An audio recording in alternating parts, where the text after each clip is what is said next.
I've been walking through this forest and look what I found. There, a pipe sticking out of the ground. I know.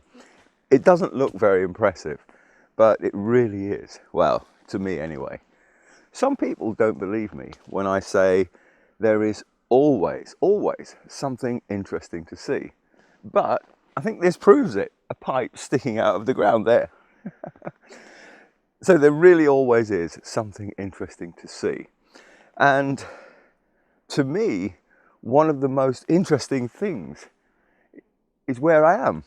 I'm in a forest at the top of Pegsdon Hill in the Chilterns. It's about 50 miles north of London. And there's a pipe sticking out of the ground. I'll drop this onto your screen when I get home so you know where I am. If you look at the map, you can see this area. This is all access land, so you can walk anywhere you want, except for this tiny little bit of land here. You know, the owner doesn't want anyone in there, so I won't climb over the fence. And the reason for this is that it contains an industrial system. But obviously the question is, why would anybody go to the trouble of building anything industrial at the top of a hill? That pipe. Mind you, if you go walking in the hills near a built-up area, anywhere in the world, you will always find pipes just like this sticking out of the ground at high points. Do you know what it is? No? I honestly don't know what the technical name for this is. So if you're an engineer or you have a PhD in fluid dynamics, let me know what these pipes are called in the comments, because I don't know. So again, what is it? Good question, thank you for asking. Today I'm going to call it, what shall I call it? I'll call it a burping and gulping pipe, because it burps air out and at other times it gulps air in. Come on, you have to be impressed with this. It's a pipe sticking out of the ground in a forest at the top of a hill. Maybe it's just me, who knows? This pipe really is important to all the people who live in this area, and they probably don't even know that it exists. So let me explain. How can I put it? If you've ever watched videos that are filmed underwater, you'll know that bubbles rise, you know, they move upwards, and this is caused by gravity. And yes, I know most people will think that gravity only makes things go downwards. But gravity can also make things go upwards, which is a bit strange, I know.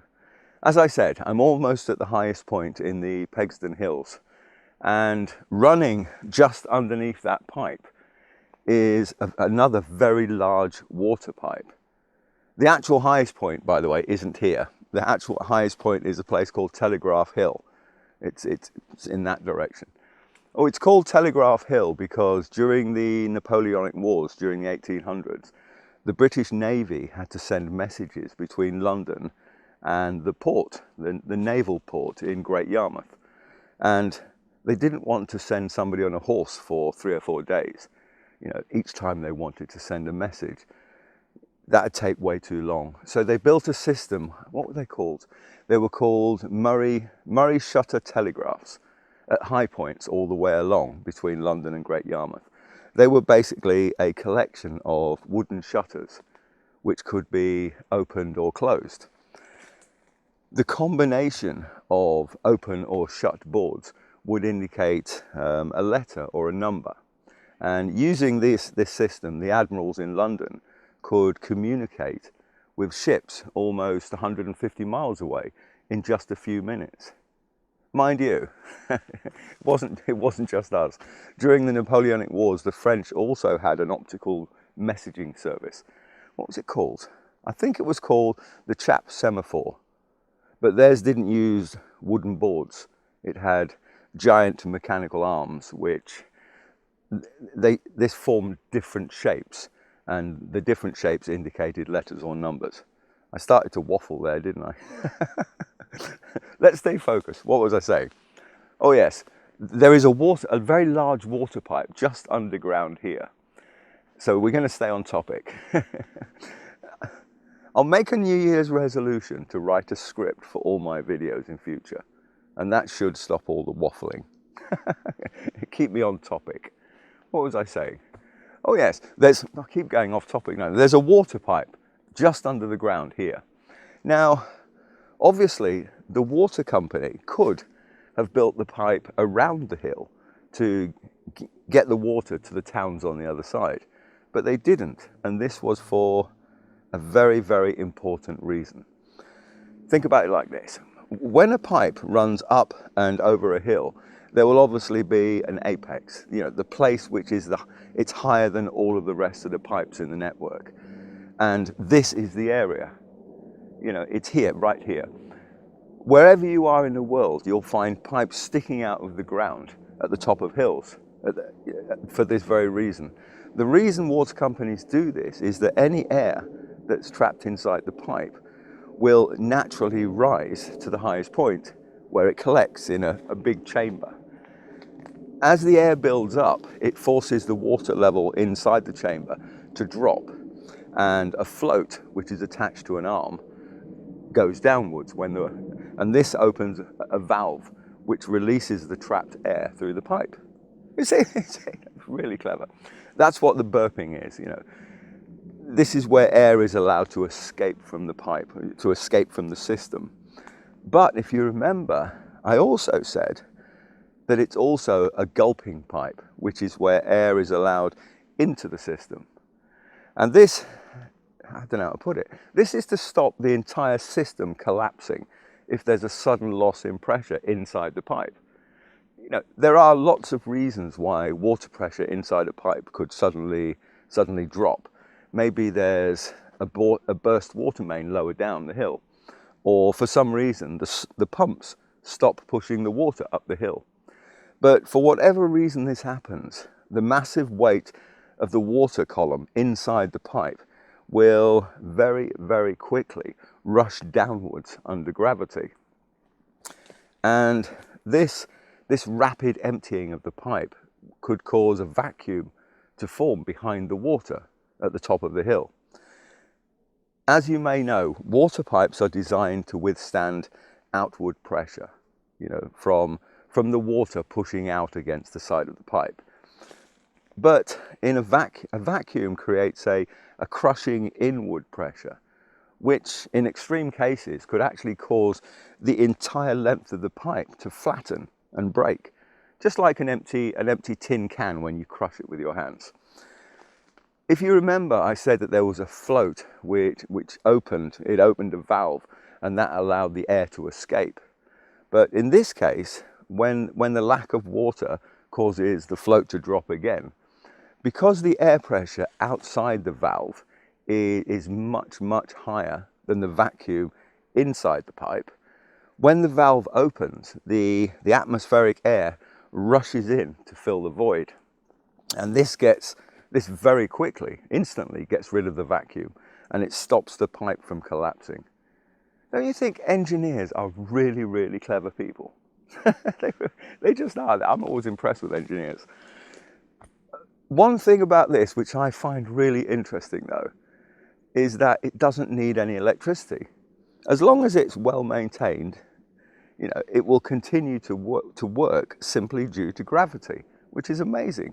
Gravity will make the water in the pipe run downhill.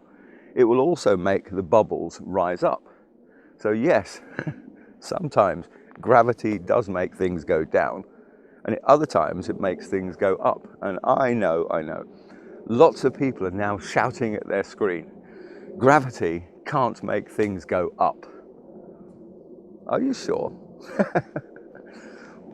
Think about it like this. We all know that air bubbles will float upwards in water.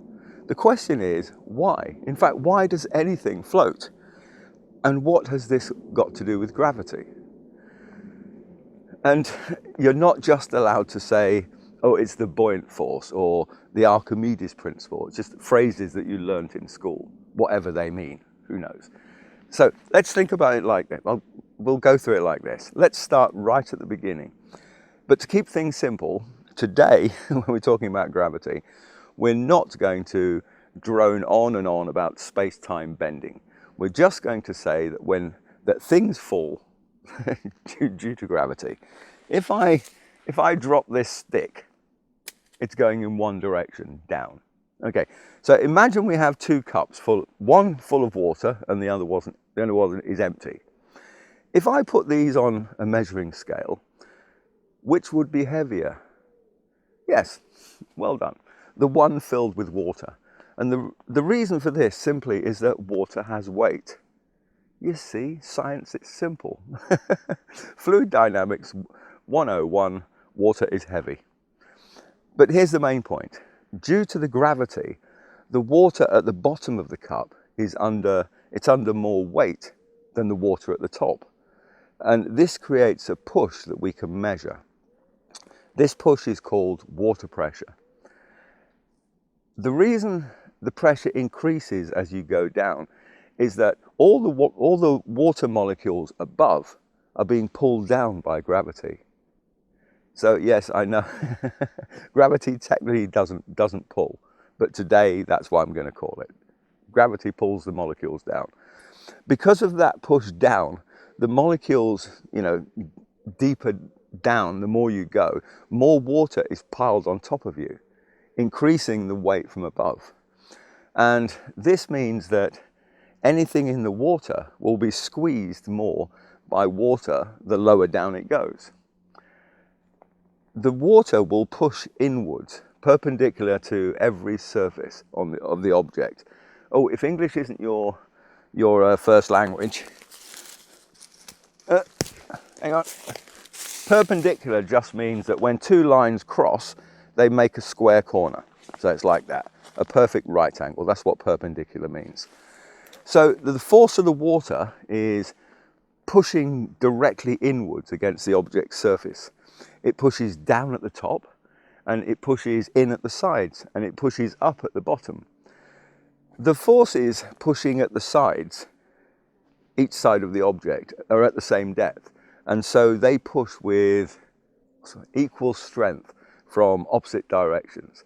So the push from the left perfectly balances the push from the right. And these sideward forces cancel each other out, so the object doesn't move sort of left or right, sideways. The real reason things float is the difference between the water pressure above and below the object. Because there is less water above the object, the water pressure pushing down on the top is lower than the pressure pushing up from below. Have you got that? When you subtract the smaller downward force above the object from the larger force below the object, you're left with a total upward force. Okay? Science 101 in a forest. So surprisingly, floating is actually caused by gravity. Gravity gives water weight, which creates pressure, and the difference in pressure creates an upward force called buoyancy. As long as the overall weight of the object itself is less than the weight of the water it displaces, it will float right to the top. It's just waffle, this, isn't it? Anyway, now you know the real reason why air floats up in water and why this pipe there sometimes burps and sometimes gulps. As I've always said, even just I'm walking through a forest today, just out for a stroll, but there is always something interesting to see. Thanks for watching.